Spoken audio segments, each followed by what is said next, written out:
नमस्कार मंडळी and welcome to today's episode of विनदूत। आज का वीडियो है about the very long awaited Mamaearth IPO। Before we start the video, हम आपकी माफ़ी मांगना चाहते हैं क्योंकि पिछले 3 वीक से हमने कोई वीडियो अपलोड नहीं किया था क्योंकि हमारी टीम किसी और प्रोजेक्ट में बिजी थी। But now we are back with a bang. तो Mamaearth के IPO की चर्चा शार्क टैंक इंडिया के सेकेंड सीजन की शुरुआत से ही हो रही थी, जब शो में गजल अलग जी जज बन के आई थी। सबसे बड़ी बात हमने ये समझ के लेनी है कि कंपनी का नाम Mamaearth लिमिटेड नहीं है बल्कि होनासा कंज्यूमर लिमिटेड है और Mamaearth इस कंपनी के सबसे पॉपुलर ब्रांड का नाम है।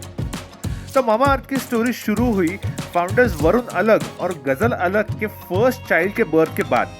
ये कपल अपने बच्चे के लिए toxin free baby care product ढूंढ रहे थे, बट उन्हें समझा कि ऐसे प्रोडक्ट्स तो मार्केट में अवेलेबल है ही नहीं। तो उन्होंने सोचा कि क्यों ना हम ही ये प्रोडक्ट मार्केट में अवेलेबल कर दे। वरुण अलग जो ऑलरेडी FMCG सेक्टर में काम कर रहे थे, उन्होंने अपनी वाइफ गजल अलग के साथ ये कंपनी चालू की।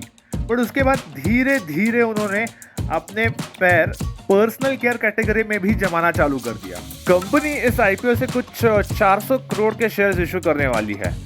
IPO 31 अक्टूबर 2023 को ओपन होगा और 2 नवंबर 2023 को खत्म होगा। रिफंड्स इनिशिएट होंगे 8 नवंबर को और शेयर्स क्रेडिट होंगे 9 नवंबर को और 10 नवंबर को यानी दिवाली के जस्ट पहले होगा कंपनी का लिस्टिंग। कंपनी ने प्राइस बैंड 308 से लेके 324 पे रखा है और लॉट साइज 46 शेयर्स का है। तो max amount of investment 1 lakh के लिए होगी कुछ 46 into 34 विच इज 14,904। अब देखते हैं कंपनी के फिनेंशियल्स को। कंपनी का रेवेन्यू फिगर्स देखें तो वो 102% बढ़कर 931.75 करोड़ रहा है for financial year 21-22 when the company was a private limited company. Net profits की बात करें तो कंपनी ने 2021 में 1,332 करोड़ का लॉस बुक किया था। इसका मेन रीजन ये था कि कंपनी ने अपने इन्वेस्टर्स को non cumulative compulsorily convertible preference shares issue किए थे, जो कि इन्वेस्टर IPO के वक्त या उसके पहले कभी भी इक्विटी में कन्वर्ट कर सकते हैं और ये इक्विटी शेयर्स कंपनी को कंपल्सरीली बायबैक करना पड़ेगा। अब अगर कंपनी बायबैक करती है तो होगा कैश आउटफ्लो, जो कंपनी को फायदेमंद ऑब्वियसली नहीं होने वाला। तो ये कैश फ्लो अवॉइड करने के लिए कंपनी ने बायबैक के राइट्स पे इन्वेस्टर्स से वेवर ले लिया था।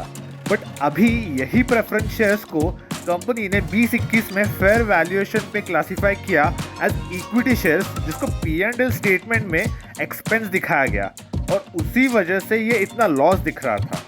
ये वैल्यूएशन और क्लासिफिकेशन कंपनी को करना पड़ा क्योंकि there was a change in accounting principle as per SEBI's requirement.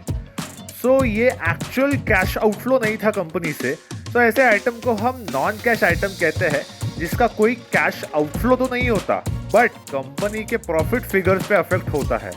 आपको याद होगा इसी 1,000-1,500 करोड़ के नेट लॉस का हंगामा मचा था शार्क टैंक इंडिया सीजन 2 के वक्त।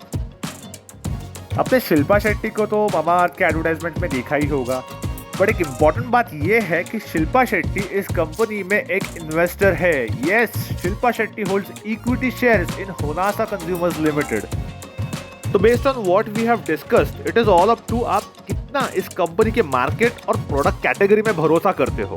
आप अपने एनालिसिस में हमने जो आज डिस्कस किया है वो सारी चीजें कंसिडर कर सकते हैं और फिर अपना डिसीजन ले। ये वीडियो सिर्फ आपके इंफॉर्मेशन और ईज के लिए बनाया है ताकि आपका रिसर्च इजी हो जाए। आप कोई भी डिसीजन लेने से पहले सेबी रजिस्टर्ड रिसर्च एनालिस्ट या इन्वेस्टमेंट एडवाइजर से भी एडवाइस ले। आज के लिए बस इतना ही। Good bye and sayonara.